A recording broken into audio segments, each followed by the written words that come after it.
Hello साथियों, नमस्कार। कैसे हैं आप सब? स्वस्थ होंगे, मस्त होंगे। आज मैं आपके सामने अपने विचार शिक्षा के ऊपर करना चाहता हूँ कि हमारे भारत के उत्तराखंड में शिक्षा का स्तर कहाँ तक पहुँचा है और क्या इसमें तब्दीलियाँ होने जा रही है।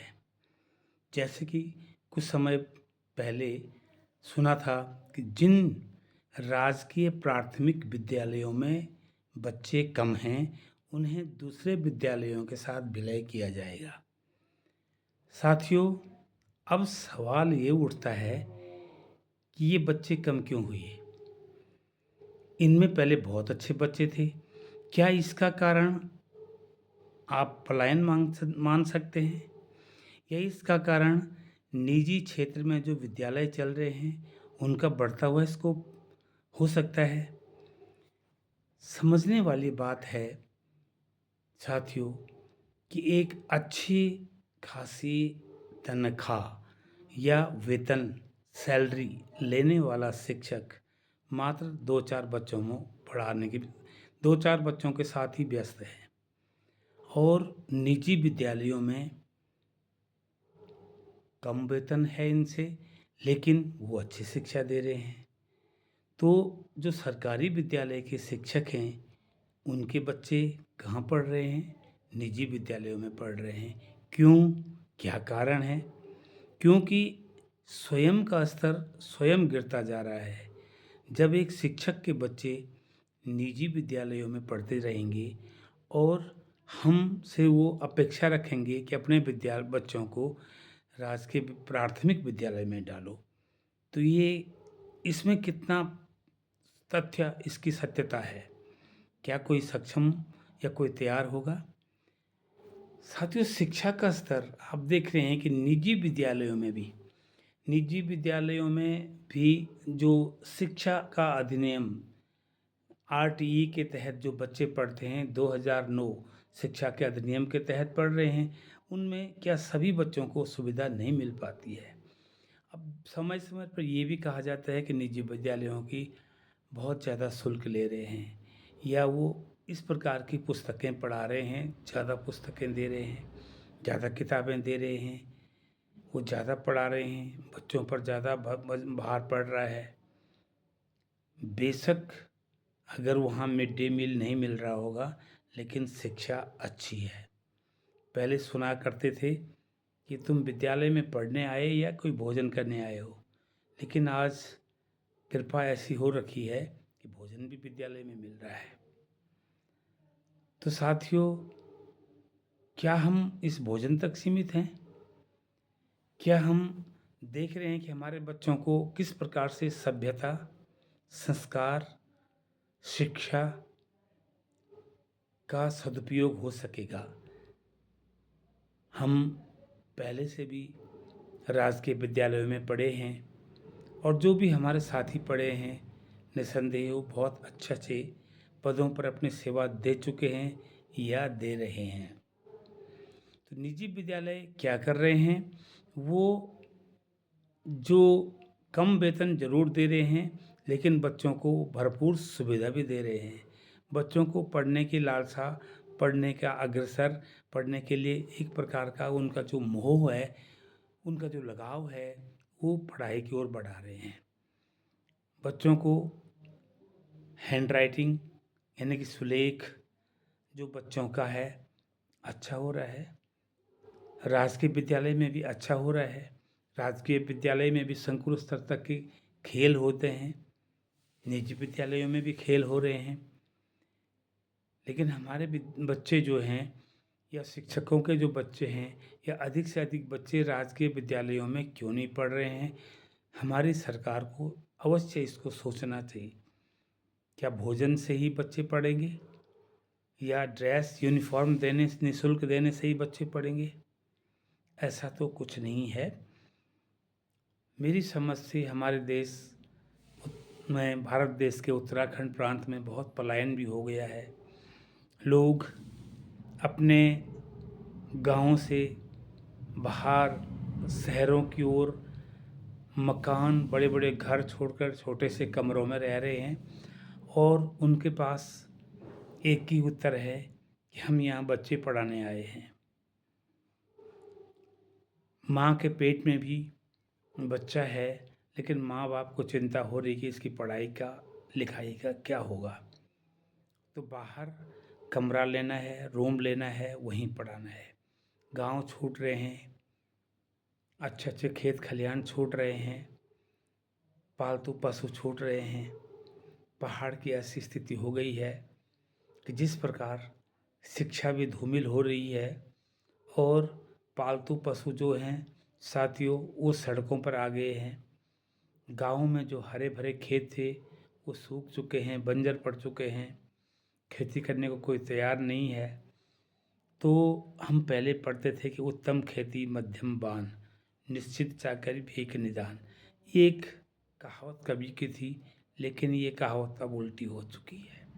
अब इसका बिल्कुल विपरीत शब्द हम ग्रहण कर रहे हैं कि उत्तम चाकरी, उत्तम जो है खेती, अब उत्तम खेती नहीं, उत्तम चाकरी रह गई है। और जिसके पास चाकरी है, नौकरी है, वो अपने बच्चे पढ़ा रहे हैं। जो गरीब हैं उनको गांव में कहीं कहीं सड़क भी नहीं जा पाई है, सड़क के लिए को रो रहे हैं, शिक्षा के लिए रो रहे हैं और स्वास्थ्य सुविधा, चिकित्सा के लिए रो रहे हैं। गांव में महिलाओं को प्रसूति के लिए दूर दूर आना पड़ रहा है क्योंकि चिकित्सालय नहीं है। यदा कदा चिकित्सालय खुल भी गए हैं, चिकित्सक नहीं है। तो हमारे उत्तराखंड के गाँव की ये स्थिति क्यों हो गई है, इस पर विचार कौन करेगा। अगर हम ये आवाज़ उठाते हैं तो कहते हैं कि ये तो नेतागिरी हो रही है। नेतागिरी नहीं, हम सच्चाई का बखान कर रहे हैं कि हमारी सरकार देखे उत्तराखंड के गाँव में जो पलायन हो गया है। गाँव में लोग शहरों की ओर चल पड़े हैं, शहरों की जनसंख्या बढ़ गई है, गाँव की जनसंख्या घट गई है, खेत खलिहान सूखे हो गए हैं, बंजर हो गए हैं। गाँव के जो हमारे मकान हैं उनके आगे झाड़ियाँ उग गई हैं और जंगल बहुत घने हो गए हैं। जंगल से जो बंदर हैं, सूअर हैं, लंगूर हैं, वो हिरन हैं, ये गाँव में विचरण करने लगे हैं। और उनके पीछे जो है बाघ, जो शेर है, बाघ है, उनका भोजन तो वही है। वो उनके पीछे वो भी गाँव में आ गए हैं। फिर वो क्या कर रहे हैं, इंसानों पर झपटा मार रहे हैं, इंसानों को भी खतरा हो गए हैं। अब सवाल है जाएं तो जाएं कहाँ, कौन सोचेगा इस बारे में। हमारे जनप्रतिनिधि सोचेंगे, कब तक सोचेंगे, क्या सोचेंगे और वो क्या कर रहे हैं। सरकार इस पर अपना क्या निर्णय ले रही है, गाँव के लिए क्या कर रहे हैं, पलायन रोकने के लिए क्या हो रहा है, शिक्षा के सुधार के लिए क्या हो रहा है। जिनके पास धन धान्य है, पैसे हैं, वो तो वेतन है तो वो अपने बच्चे पढ़ाएंगे। और गाँव के स्कूल, जो राजकीय विद्यालय हैं, वो खाली इसलिए हो रहे हैं कि लोग शहरों में चले गए हैं। कि वो इसलिए खाली हो रहे हैं, राजकीय विद्यालयों में बच्चे क्यों नहीं पढ़ रहे हैं कि वहाँ पर पढ़ाने वाले शिक्षक अपने बच्चों को निजी विद्यालयों में पढ़ा रहे हैं। तब ये स्थिति हो गई है साथियों कि कौन हमारे उत्तराखंड की सुध लेगा, हमें चिकित्सा की सेवाएं मुहैया कराएगा, हमें शिक्षा की सेवाएं मुहैया कराएगा, हमारे गांव-गांव में सड़क देगा, हमारे गांव-गांव में कॉलेज खुलेगा, महाविद्यालय खुलेंगे, तकनीकी विद्यालय खुलेंगे, आईटीआई खुलेंगे, महिलाओं के लिए, बच्चियों के लिए बड़े बड़े ऊंचे विद्यालय खुलेंगे, डिग्री कॉलेज खुलेंगे। कब खुलेंगे, जब लोग यहाँ से सारे के सारे पलायन कर देंगे, बाहर से लोग हमारे गांव पर कब्जा कर देंगे। ये कोई क्यों नहीं सोच रहा है। फिर दूसरे पर हम कहाँ कहाँ आक्षेप लगाएंगे कि गांव में कब्जा हो गया है।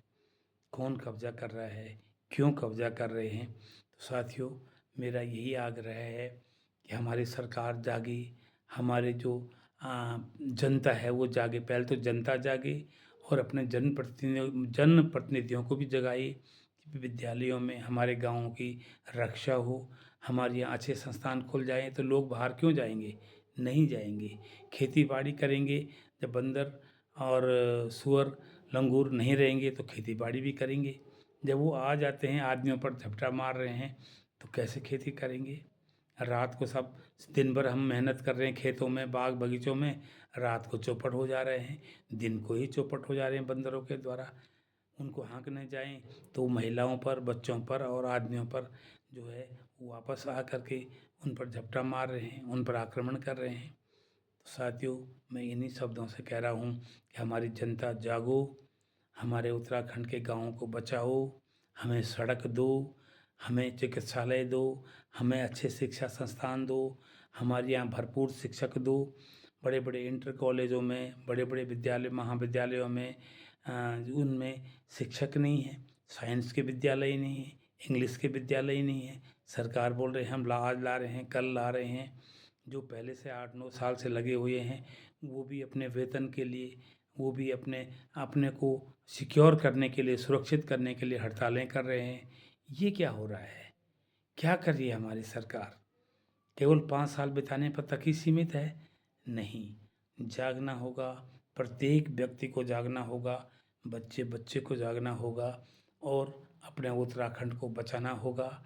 यहाँ शिक्षा का विस्तार करना होगा, सुविधाओं का विस्तार करना होगा, बाग बगीचे उत्पन्न करने होंगे, जंगली जानवरों से बचना होगा।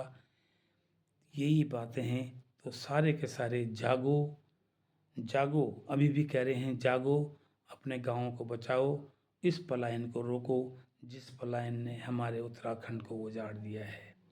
नमस्कार साथियों, इन पर अवश्य विचार करें और मेरी बातें अच्छी लगे तो इसे शेयर करें, लाइक करें, सब्सक्राइब करें। धन्यवाद।